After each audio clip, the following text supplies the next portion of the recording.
Hello, hello, hello, hello, hello. This is Phyllis Y. Whitley. And if you have been spiritually victimized or traumatized, welcome to Spiritology Live, where I bring my #1 best-selling book to life. Each episode will be a raw, metaphysical, holistic space of consciousness for self-healing. As you learn how to break your religious shackles so you can master and manifest your promised land within. Yes, Spiritology. Let's go. Hi, everybody. Let's get a recap. First of all, I'm doing great. I hope everybody is making a difference in their life and other people's life. And last week, we discussed who life play have you put your trust in. Yes, this is going to be a part 2 because there's a lot of goody desserts in this. We went over that you have control of your play. We went over just see yourself on Broadway and literally, not on Broadway, but literally see your name up there. Is it going to say, I did it my way, like Frank Sinatra? Or is it going to have question marks with your name? Your name is the one that's going to leave the legacy. So when I teach you these things and these principles of mine of how to live in the promised land today, it's not only for you, it's for you and your family, because you and your family right then and there, if you're a single parent, that is your, right there is your first project, your first job is controlling and disciplining your household. And also discipline in your household within. What did that mean, Miss P? What did that mean with Miss P? You have to control your spirit. Because if you don't control your spirit, somebody else is. We went over that. Where do the wolves live? We went over that. They live in high places. That was a scripture. Ephesians 6:12, New King James Version. I'm just getting so tongue-tied today. Y'all go forgive me. But yes, go get your manuscript and read that, because that's telling you where are these places, where are these you don't believe me, where they at is in the Bible. He'll tell you where they at.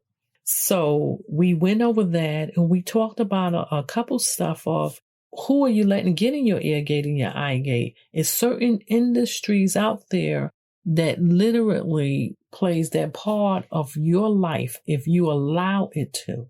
We talked about the medical community, the education community.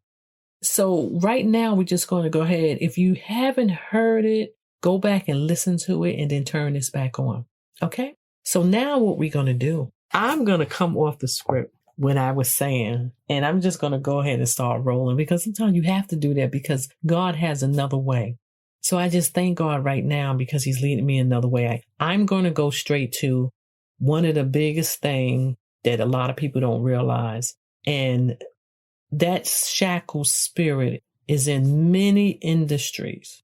Last week, I discussed not allowing them to take over you. I went back as slave because I was literally discussing education, where we was deprived of, they took books out of our hand. They didn't want us. You was beaten. You was probably burned and hung or whatever. Okay, I'm keeping it raw. It was worse than even what I'm saying.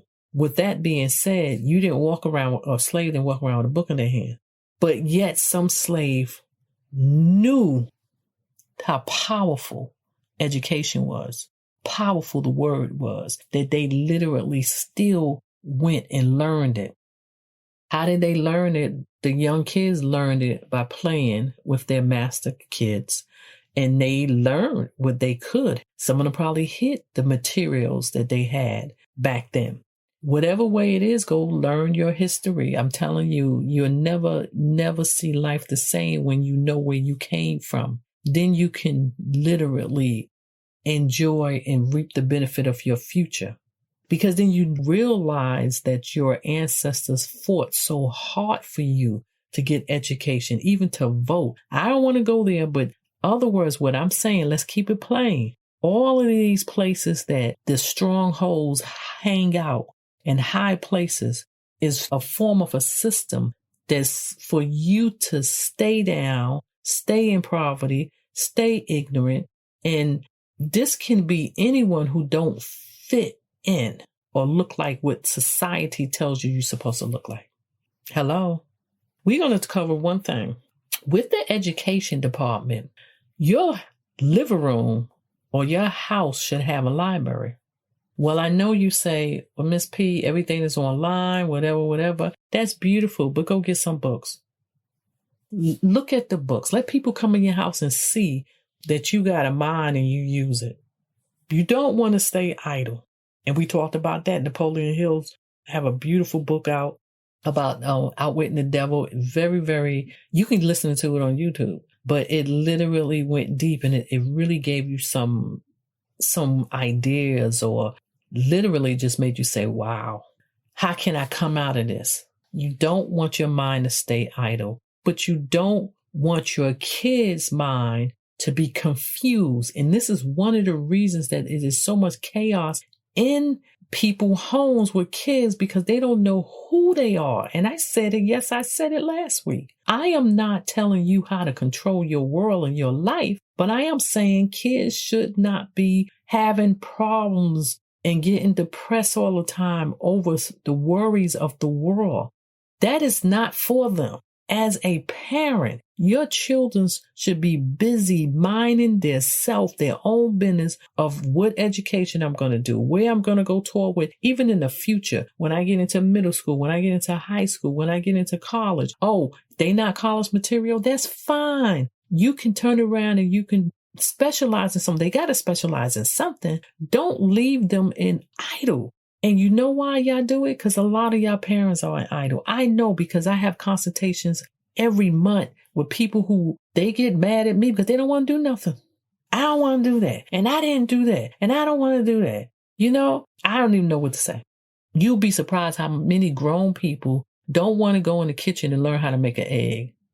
They don't want to do anything but just say, hey, I'm just going to put some makeup on my face and I'm going to look good. And they just want to take care of their flesh. There's nothing wrong with taking care of your flesh, but you advertising your flesh. Try advertising your skills and your mind. I didn't mean to go there. But with that being said, don't let your mind stay idle. Learn. People say, oh, you just need the Bible. No. Put some other books in your house. Good books.